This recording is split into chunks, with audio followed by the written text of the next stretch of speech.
Hello everybody, the Nameless Narcissist here once again. Simple man diagnosed with NPD, giving you the facts on narcissistic personality disorder and the things that go on in my head. If you like this video, please like, comment, and subscribe, but keep in mind I am no clinician. I can only speak to my own experiences. So, we're talking about empathy today. This one is not something that I particularly like to talk about just because it's so hard to find what is empathy, right? If you go through the literature, you're going to find so many models on what really encapsulates it. Personally, I always kind of cling on to the cognitive versus emotional empathy one just because it feels the most simple and just easy to wrap your mind around when you're talking about it. And it seems that that's the kind of go-to for a lot of people anyway. I'm sure most of you know, according to the literature, people with NPD, it said that they have deficit emotional empathy, and then their cognitive empathy is more or less intact. And I have some ideas on that, because I don't think that's super accurate. So I'm going to break down how I experience both of these facets real quick, starting with emotional empathy. I've said it before, I don't understand emotional empathy. If somebody is feeling something around me and I don't feel it, and it's hard for me to believe that other people actually just feel that emotion, right? I can feel other emotions about what they're going through, right? Like pity and disgust. I think compassion to some degree. A lot of these are changing now because of my channel and how that's been impacting me. I feel other things. I don't know what they are, and I don't really want to think about it. But there are some instances where I have confused things with empathy or whatever.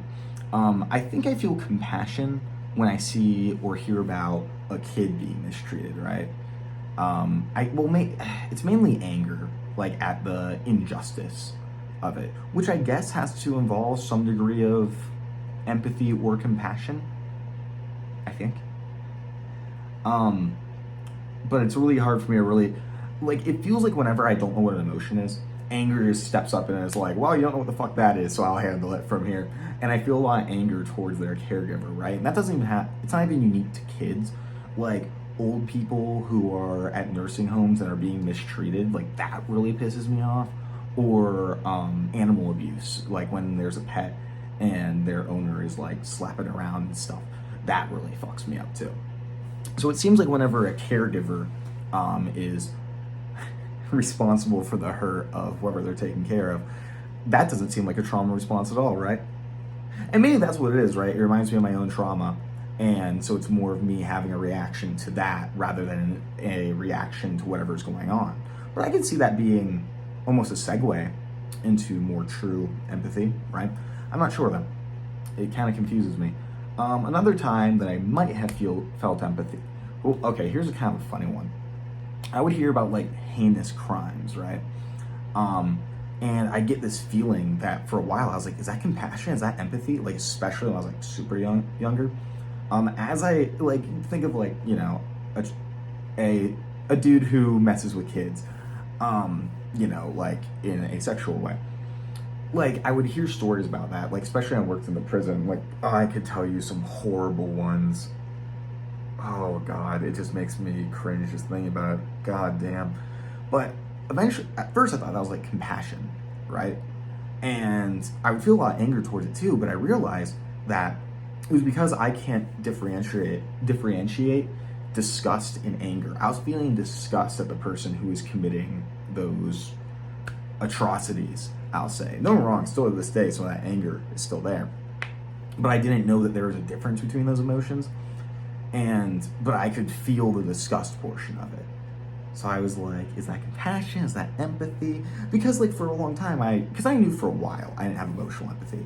And those instances would confuse me because I'm like, wait, does that mean I actually have empathy? Have I been wrong this entire time? I've had very in-depth conversations about that too. Here's another one that might be empathy. Secondhand embarrassment. I can't fucking deal with that. I cannot deal with that. Nope, no. Like, I don't get how people can enjoy any sort of media where, like, there's any sort of somebody being humiliated or embarrassed in public or doing things that are embarrassing and stuff like, oh, I hate it. I was talking to one of my narc friends, and I was like, hey, is that empathy? And she's like, you can't convince me it's not. And I talked to my therapist about it, and I don't think it's empathy. I think, like, well, at least she didn't. She suggested that it's because emotions like shame and embarrassment like resonate, so like I have such visceral reactions to them that even witnessing an event where that could be happening makes me react like that, which that sounds like empathy, right? I mean, it's more about me still. Well, crap. It is more about me and how I would react in that situation, I guess, because it's not like I care that person's being embarrassed, right? I just can't handle it. I don't know. Please tell me what you guys think about that one, because I can't figure it out. I cannot figure that one out. Anyways, now let's get on to cognitive empathy. And because that's something that most people are like, oh yeah, narcissists just have that. And I disagree, like, a lot. And like, I hear a lot of narcissists say this. I hear people who, I see this in studies and stuff like that. Like, don't get me wrong. For the most part, I always describe people as like machines or like animals that react to stimulus, right?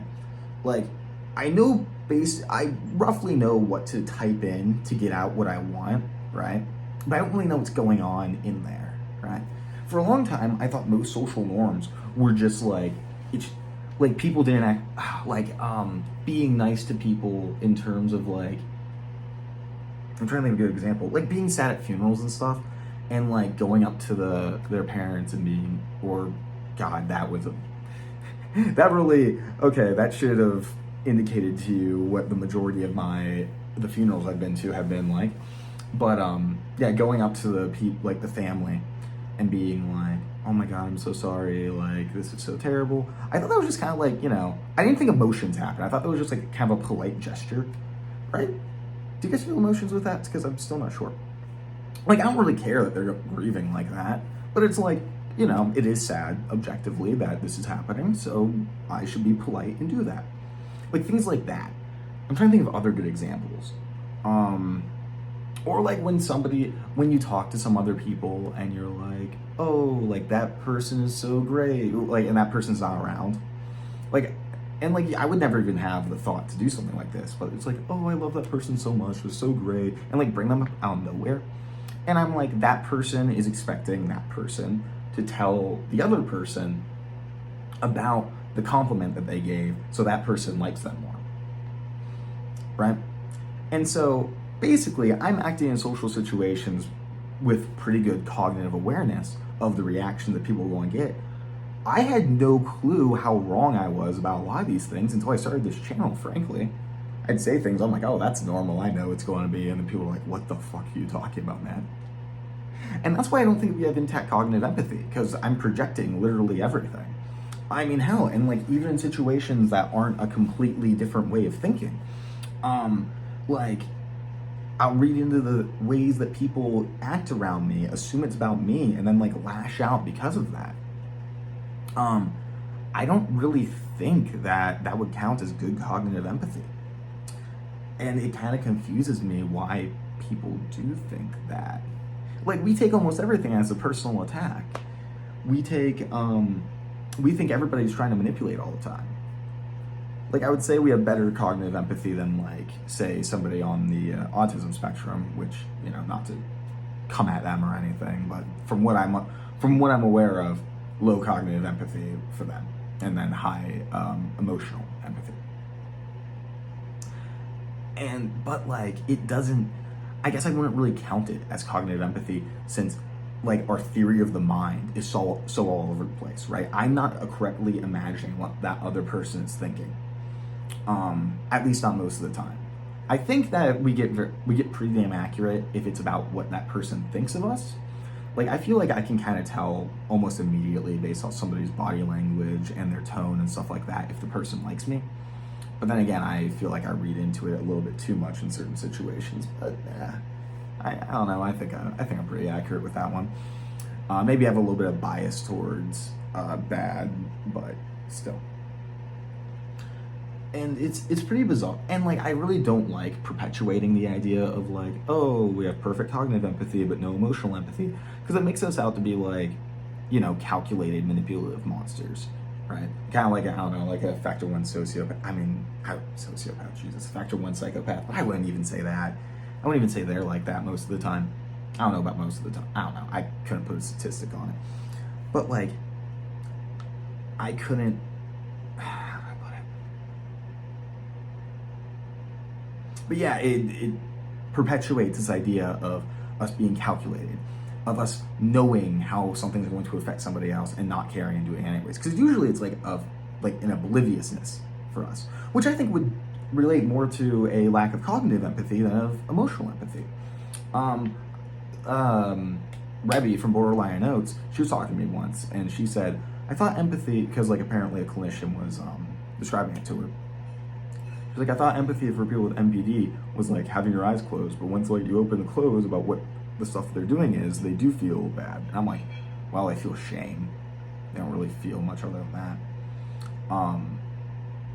I wouldn't really call that empathy, but that illustrates though a lack of cognitive empathy.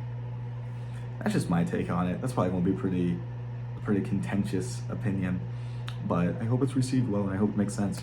Anyways, catch you guys later. Take your fucking meds, please.